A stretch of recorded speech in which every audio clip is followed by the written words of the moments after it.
It was another bat bleep, insane, super fun week 8 of NFL games. And I don't know. There's just something about the season. It seems like the games are closer. Things are wilder. Dudes are scoring 3 touchdowns all over the place. Christian McCaffrey hitting for the cycle, for lack of a better term. But we wanted to go through, 11. 11 things that we learned about the NFL week 8 because... it was just a good time, man.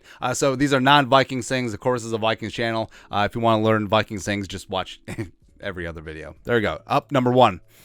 Brady should have retired. So Brady and Giselle, fortunately, getting a divorce this week. So Brady now has 4 losses in a row, but 3 on the field. And the Bucks offense just isn't scaring anyone. Like, if you can stop playoff Lenny, you're going to be good to go. And even with Evans, even with Godwin, even with all the weapons, like, Brady just doesn't have the same bite that he's had in recent years. And I don't think that defenses are necessarily scared of him. Baltimore has been no prize pig defensively, especially with all the injuries, but they really took it to the Bucks on Thursday night. And yeah, maybe he should have just walked off into the sunset, because I could see the Bucks having a losing record this year. I could see them missing out on the playoffs. And for what? For what? Next up, number 2. False hope in Denver. So wake up over in London. You had the Broncos beating the Jaguars 21-17. Whatever. This is just delaying the inevitable. Now they're not going to be sellers at the trade deadline. Now they're not going to enrich their coffers in terms of draft picks coming up. So they'll probably hang on to everyone. If you're Bradley Chubb, you got to be just like, so close. Or Jerry Jeudy. It's like, man, I was almost out. Just when I thought I was out, they pulled me back in. But Russ has his best game as a Bronco. And this is the Nathaniel Hackett signature win, mainly just because you get luck boxed because the Jaguars and Doug Peterson, who has had a share of game management issues since he's come back. I don't know, man. But just because they forgot to cover KJ Hamler, you get a win? Okay. Number 3.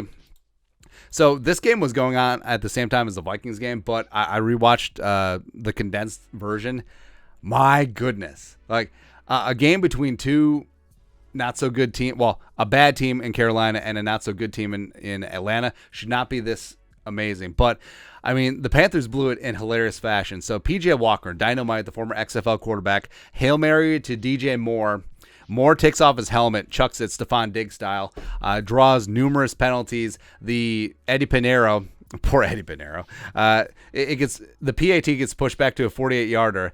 So it's tied at 34-34. This would have won the game, and he shanks it. And what a waste. Young Hoku, my guy, South Korea represent, nails the game winner in overtime. But Deonta Foreman, the pride of Texas, like, he had 3 touchdowns in this game. Like, this was the week of people scoring 3. Matt Athriata out here everywhere, man. But it's a tough way to lose a game. But if you're a Panthers fan, are you kind of okay with it? Because you're not going to make the playoffs. Are you just in on the tank, or you just want them to win a game? I don't know. But the Falcons, your Atlanta Falcons, are leading the NFC South division right now.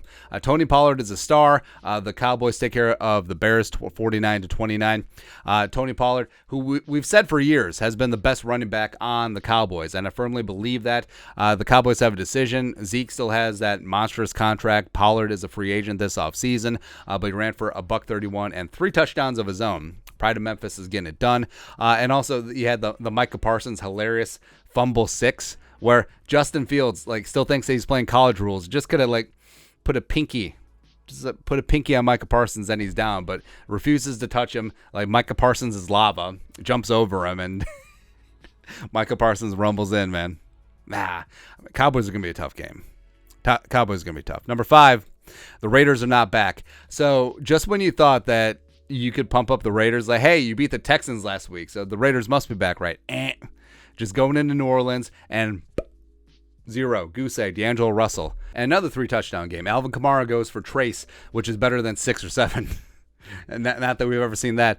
But Devonta Adams had 1 catch for 3 yards, and Lattimore was out. How crazy is that?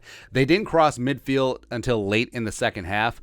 And Josh McDaniels might be on the hot seat after 1 year. Like, it might be McDaniels. It might be Nathaniel Hackett. Just one and dones. It's rough, man. It's rough. Next up, number 6. Belichick still owns the Jets. Belichick, former DC and assistant head coach of the Jets, also 2-time head coach of the Jets, even though he never coached a game. 22-17 win where the Jets defense was legit, and the Patriots did have their troubles, but luckily the Patriots had Zach Wilson. I mean, so someone put out this comparison. Zach Wilson plays like drunk Patrick Mahomes, where all the same throws, except they're not complete, and they have zero thought process behind them, where I don't know, man. I don't know if it's going to work out long term. Rob Salah seems like a relatively conservative coach who wants to play defense and take care of the ball on offense, but I mean, this offense is completely different without Breece Hall. So I don't know what's going to happen here. But Belichick, with the win, moves in second all-time, passes George Papa Bear Halas in terms of the all-time winningest coach, so respect to him. And, I mean, the Patriots are still crafty. Like, even though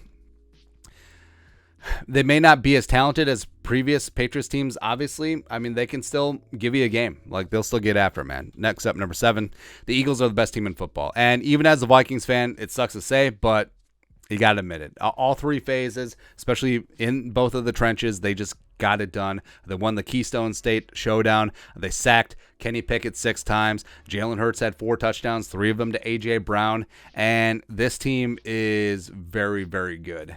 And frankly, I'm not all broken up that the Vikings lost on the road in prime time against them, and the Vikings' only loss is against this Eagles team. But they're going to be a tough out. This is a very, very good football team. And they only got better at the trade deadline, getting Robert Quinn for nothing, basically. Next up, number 8, Heineke. Our boy, Taylor Heineke, busting down glass doors in D.C. 17-16 win in Indy. A game winner to scary Terry McLaurin right over Gilmore, just snatching the hot out of the Colts, man. 2 wins in a row. He had the Green Bay win, then on the road against Indianapolis.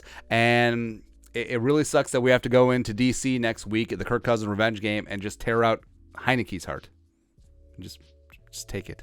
Just take it, man. But it's a fun story. They should have rolled with Heineke as a starter anyway. Him and OC Scott Turner go way back anyways. Carson Wentz was a disaster. And, you know the story there. But Washington's got a good front 7. Debatably, when healthy, they might have the best defensive line in football. Brian Robinson is looking legit at running back, coming back. Scary Terry's one of the best in the game. So, I mean, it's going to be a tough game next week for the Vikings. Next up, number 9, the Niners are legit. So, it may have taken a while to gel, but the Niners went into L.A., where it was basically a home game for the Niners. Did you see those stands? It was a lot of red, and that's what sucks for the Rams, sucks for the Chargers, sucks for the Raiders as well. Like, they're never going to have a true home field advantage. Like, especially the Rams when they're playing the Niners, when they're playing maybe even Arizona. It's going to be kind of rough, man. But the Niners, Christian McCaffrey, he threw a touchdown, he caught a touchdown, and he ran for a touchdown. And this offense is starting to look like what Kyle Shanahan wanted in the first place. Also, the Rams are done. I mean, they're 3-4. They can only put up 14 points at home. The defense is pathetic. Ramsey's pissed off. Aaron Donald is getting jawed at and being handled at times. Offensive line is garbage. Allen Robinson. Oh, he had a catch. Cooper Kupp got his ankle dinged up. They still don't have a running back.